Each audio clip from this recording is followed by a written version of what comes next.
Wow, dealing with collections sure is a pain. I sure wish there was an easy way to go through a collection and maybe find a specific element or add up all the elements or all these very simple things. I wish there was some language integrated query that could just do it for me without having to loop through it myself. Wait a minute.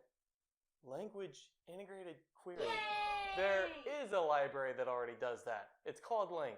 We touched on it once before. So if you're unfamiliar with LINQ, LINQ is just it is a tool that'll just help us. But we'll go more in depth into it this time.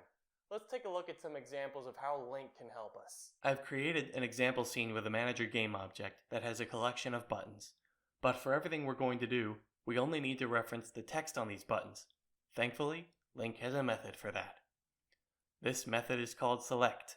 Just like it sounds, select selects one property off of each object in the collection and makes a new collection out of that one property.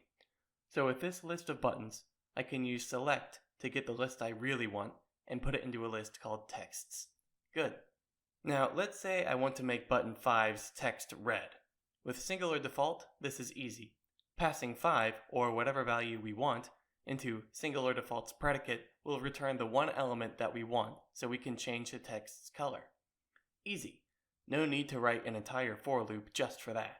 To demonstrate, let me search for 5 so we can see the color changes to red. And what happens if I search for 20? None of the text is red. And if I search for 12? An error is thrown. This is because singular default will throw an error if more than one element meets the predicate. What if I wanted to see if there was even a single element that is greater than, say, 10 or whatever value we provide? LINQ has us covered here too. With the any method, we can see if even a single element meets a condition. Any will return true or false accordingly.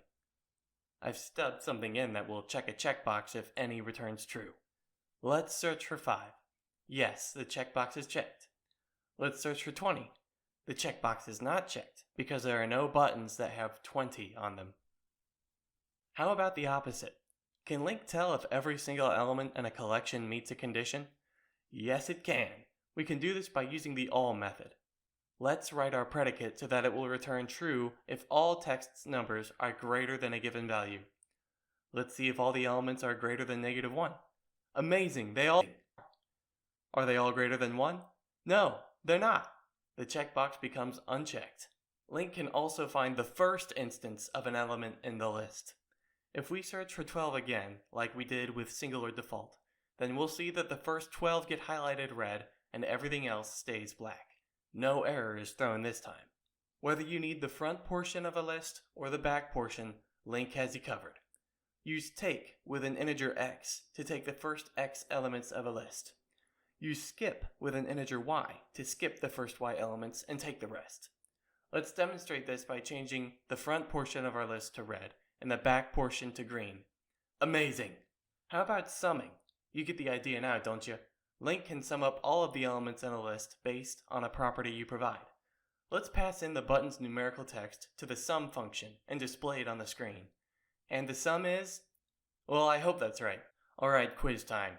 Can LINQ give us a list of distinct elements from a given list? If you answered yes, you're right. We can use distinct for this. Let's color all of the distinct elements red. But wait a second, every single text is now red? Even the ones that are the same, 12, 13, and 14? We have to remember that the list we are dealing with is of Unity UI text elements, not just the numerical values they display. So technically, all the elements in this list are distinct, even if the text they display is the same.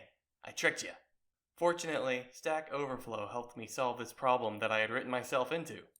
We can use LINQ's group by to group up the elements based on their textual numerical value. Then, for each group, we can take the first element out of the group, and for each of those first elements, we can color the text red. Now, as you can see, only the first 12, 13, and 14 are red, along with every other distinct element. So that wasn't every method that LINQ offers, but that was a good number of them, at least the ones that I find most useful. So I hope you find them useful too, and thanks for watching.